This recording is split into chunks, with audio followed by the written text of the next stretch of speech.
ब्रीकी tablet से जो लोग अपना मिसकैरेज करवाना चाहते हैं, अबॉर्शन करवाना चाहते हैं, उनके लिए ज़रा ये एक वीडियो है जो कि बहुत ही एक अलार्मिंग सिचुएशन है। मेरे पास परसों एक फ़ीमेल आती हैं जिनकी उम्र 36 या 35 थी। 3 इससे पहले उनके बच्चे थे और वो ये बताती हैं कि मैं एक मेल डॉक्टर के पास, मेरे हस्बैंड मुझे लेके जाते हैं क्योंकि मेरे मंथली साइकिल डिस्टर्ब थे, पीरियड्स ख़राब थे, और उन्होंने मुझे कुछ टैबलेट्स दी। और वो टैबलेट्स कौन सी थी जी? ब्रीकी टैबलेट। मेरे पास वो इस कंप्लेन से आई थी कि मुझे इस टैबलेट के बाद बहुत शदीद पेट में दर्द हो रही है। जब मैंने उनसे कहा कि कौन सी टैबलेट आपने पीरियड्स के लिए खाई है, तो मैं हैरान हो चुकी कि वो टैबलेट थी ब्रीकी टैबलेट, यानी मिसोप्रोस्टोल, जो कि एक अबॉर्टिव टैबलेट है। ये हम अबॉर्शन के लिए देते हैं जब फीमेल्स की जो प्रेगनेंसी है वो ख़तरनाक होती है, उनकी जानलेवा होती है उनके लिए, या बच्चे के औज़ा नहीं बने होते, तो बाज़-औक़ात हमें ये टैबलेट दे के प्रेगनेंसी टर्मिनेट करवानी पड़ती है। अब जब मेरे सामने ये पेशेंट 2 ब्रीकी टैबलेट्स रखती है तो मैं हैरान हो जाती हूँ कि ये टैबलेट तो किसी भी सूरत में पीरियड्स के लिए नहीं दी जाती, और अगर आपको किसी डॉक्टर ने दी है तो इसका ये मकसद नहीं है। पूछने पे ज़्यादा पता चला कि जी उनके हस्बैंड इस डॉक्टर के पास लेके गए थे और इन्हें कुछ नहीं पता कि भाई क्या हुआ क्या नहीं हुआ।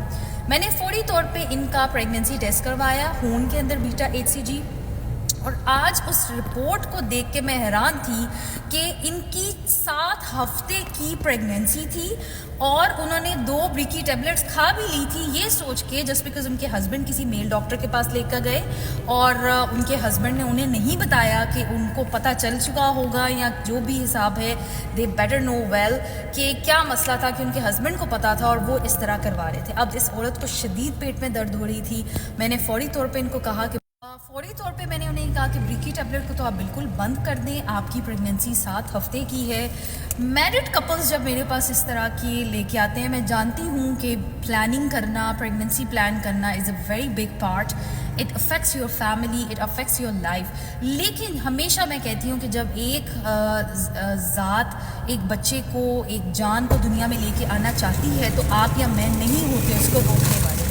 अब इस फीमेल को 7वें हफ्ते की प्रेगनेंसी से 2 ब्रीकी वो खा चुकी थी, और अब 2 भी वो, जिस तरह आज मुझे बताई थी कि मुझे डॉक्टर ने आज ये भी कहा कि ये 2 भी आप खाओ। इसका मतलब कि उनके शौहर और वो मेल डॉक्टर्स मिले हुए थे, और उन डॉक्टर्स पे अफसोस है जो कि अबॉर्शन करवाते हैं इस तरह विदाउट एनी मेडिकल रीज़न। और मैं इस वीडियो में बता दूं कि मेरे पास जितने भी लोग इस मकसद के लिए आते हैं, मैं ये इस तरह के काम कभी भी नहीं करती, और ये इल्लीगल है। और जो डॉक्टर्स ये काम करते हैं वो ना सिर्फ अपनी मेडिकल डिग्री को दाव पे लगाते हैं बल्कि अपने ईमान के साथ भी खेलते हैं। अब इस फीमेल को फौरी तौर पे अल्ट्रासाउंड करवाने के लिए भेजा गया है ताकि इनकी प्रेगनेंसी पता चल सके कि सेफ़ है कि नहीं। लिहाजा ब्रीकी टैबलेट अगर आपको पीरियड्स के लिए दी जाती है तो ऐसी कोई भी दवाई पीरियड्स के लिए नहीं बनाई गई। जो दवाइयाँ बनाई गई हैं वो प्राइमेलेट हैं या टैबलेट याज है, फेमिलिया है, तो खुदारा इस तरह की टैबलेट खाने से परहेज़।